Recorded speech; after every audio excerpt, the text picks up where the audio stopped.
Hey, what's good guys? It's Nightwing2303 from WearTesters.com. We have an in-hand look at these bad boys right here. This is the Nike Kyrie 4. A performance review on these will be coming soon, so stay tuned for that. But everything else that you need to know about this shoe is going to be right here in this video.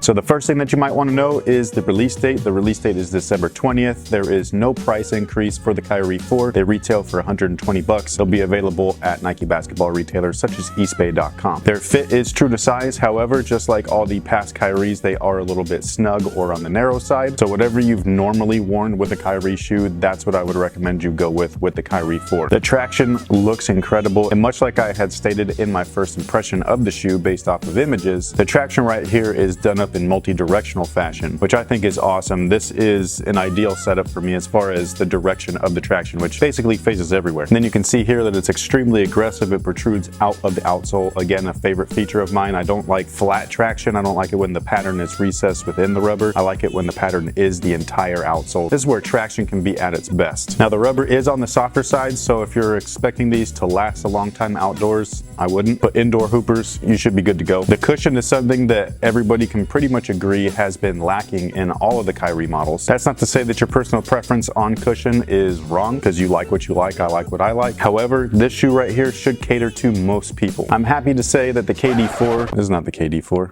I'm happy to say that the Kyrie 4 is the first within the Kyrie line to feature full-length cushion. Right here in the heel, we have a Zoom Air unit, just like we did in the past two models. However, the midsole foam is not Phylon, which I'm super happy about. Instead, it's one of my favorite cushions that we have not seen in a very long time, and that is Cushlon. The entire midsole is Cushlon. If you don't know what Cushlon is, it was used in some of the previous CP3 models, so the CP3.5, the CP3.6, and the CP3.7. So what you're going to receive out of the Kyrie 4 is a really comfortable ride from heel to forefoot. It's able to maintain that low profile setup that a lot of people do enjoy within the shoe, while finally implementing some sort of cushion throughout. And I believe that's why these teeth are so large and exaggerated. They really cup the midsole right here, and I think it's because the midsole is softer than your typical average dense Phylon. So this is kind of making sure that you don't roll over the footbed and things like that. Now the materials are some of the nicest that we've had on the Kyrie line as well. This rear panel right here is somewhat of a suede. I'm not going to say that it's like genuine suede or anything like that. I'm just going to say that it's much nicer than plastic or fuse or any of that stuff. Then you have a very thin hit right here of synthetic leather. Now the forefoot area is a thin layer of engineered mesh. However, it's backed by nylon, and that nylon is actually glued to the entire underbelly of the material, which I think is good and bad. It's good because it gives the material some strength. It's bad because it doesn't allow the material to just be itself, and it also restricts a lot of the airflow with this material in the back. And this material being covered up in the front, airflow is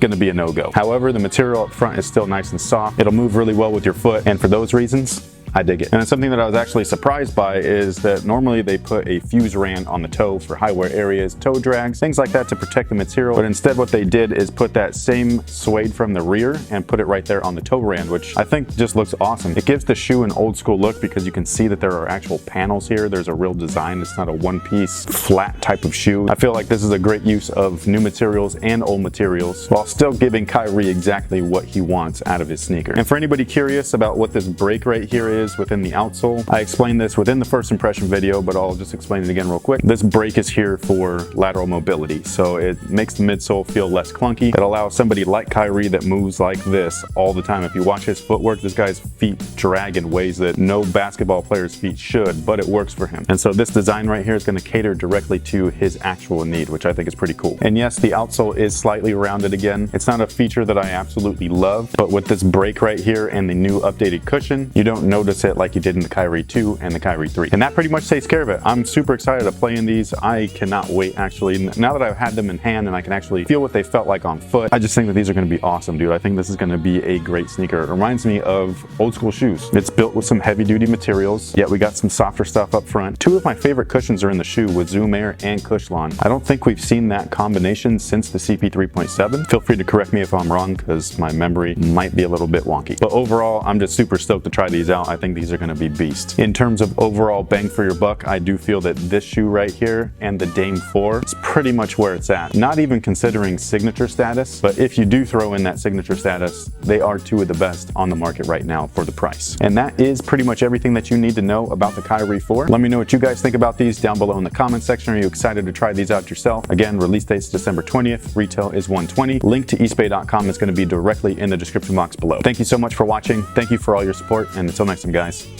have a good one.